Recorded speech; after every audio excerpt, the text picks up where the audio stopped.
All right, guys. How you doing? Sunday, April 29th, and got a beautiful evening here in San Francisco, and I want to just talk a little bit, again, about behind the scenes on, how I handle the Sunday.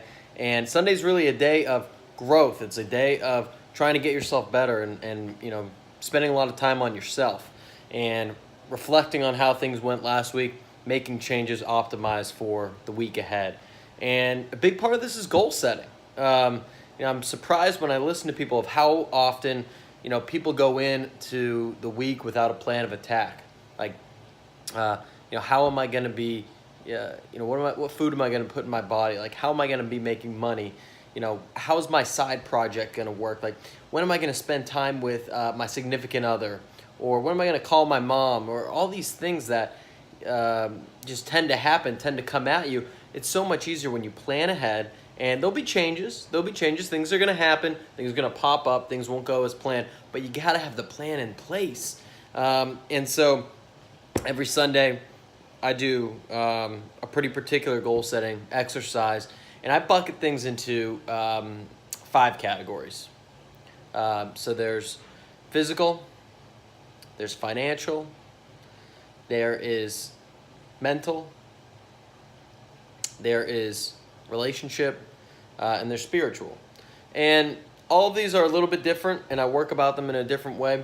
But I try to set up goals. What can I get done this week that's going to push the ball forward, right? Or even before you even get into that, let's start way in back. I have a plan for 30 years from now.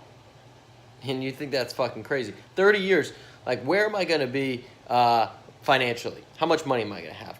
Where am I going to be mentally? That in that case, sometimes it's about writing, sometimes it's about videos, podcasts. For me, it's entrepreneurship, and it's building a business. And how do I get that 30 years from now to where I want to be as a successful entrepreneur? Relationship. How do I get to have just a deep relationships with my family, whoever those people are, 30 years from now? And the list goes on and on. So I break it down and say, all right, 2047 is going to be a great fucking year. This is where it's going to be. How do I need to get there? So I backtrack it to 5 years, to 1 year, and to 3 months, and then the week ahead. So ideally, that's all following a progression, right? So if I want to make $1 million, or let's say 30 years from now, I want to be worth $10 million. I'm just throwing a number out there, right? All right, 30 years from now, let's look at what you're making right now. Let's look in 30 years, you want to be making $10 million. So how are we going to realistically do that? And you figure out, all right, here are the milestones that I need to hit. Say maybe you're making $50,000 right now. It's like, all right, next year, by the end of this year, I want to find a way to get from 50 to 65. And that's not a massive jump, but it's a jump. It's a jump in the right direction. And then it's, all right, by the end of next year, 2019, I want to be 100K. And maybe at 5 years, I want to be at 300K. And you're incrementally getting there to say, hey, this is how I'm going to do it. And, within those, there's an action plan to get that. And that's where it comes in on the shorter term. Like when you break it out for the week, you say, all right, well, 30 years from now, I want to make $10 million a year. Let's backtrack it. It means this year in this example, I want to get from 50 to 65K, whatever the numbers are. How do I do that? If I'm in sales, I need to sell a certain amount. I need to know exactly what's my commission, how much am I making on each deal, what do I need to sell to get to what the number that I want to be, whether it's $10,000 extra a year or $100,000 extra a year. You need to know the figures. You need to know it, and you need to write it down.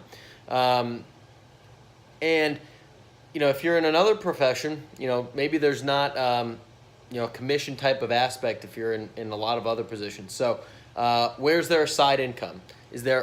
Are you investing in 401k or the stock market or wherever else? Because that can count into how much money you're making. If not, all right, well, how can you, are you working on a side project? If not, you need to work on a fucking side project. But if you are, let's assume you are in this case, all right, how can I grow that? And how can I monetize that? If I'm a writer, if I'm, making videos, if I'm live streaming video games on Twitch, if I have a collection of Nerf guns, whatever it is. How can I monetize that in a creative way where I can get that extra 10K this year? I break that down. That's not even $1,000 a month, and it's really easier when you break it down.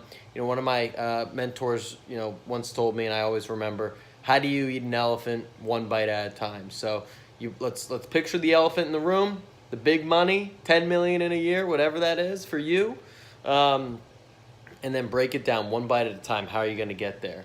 And so I spend a good amount of time every week. Every morning the first thing I do is write down my goals, and write down and I visualize it. But every single week I spend, and that's quick, but this is a lot of time spent like mapping it out. And if you can't see it, then you're not going to make it happen. And everything becomes a lot more realistic once you break it down. So that's just a quick one for you on how I do goals. I'd love to hear from you in the comments. How do you do goals? If you don't write down your goals, or if you don't think about your goals, I'd love to hear about that too. If you're just getting into it, if you've been doing it for a while, you have a completely different system, I'd love to hear from you. Hope you have a great day, a great week. Decide to make it a great week, and have a good one.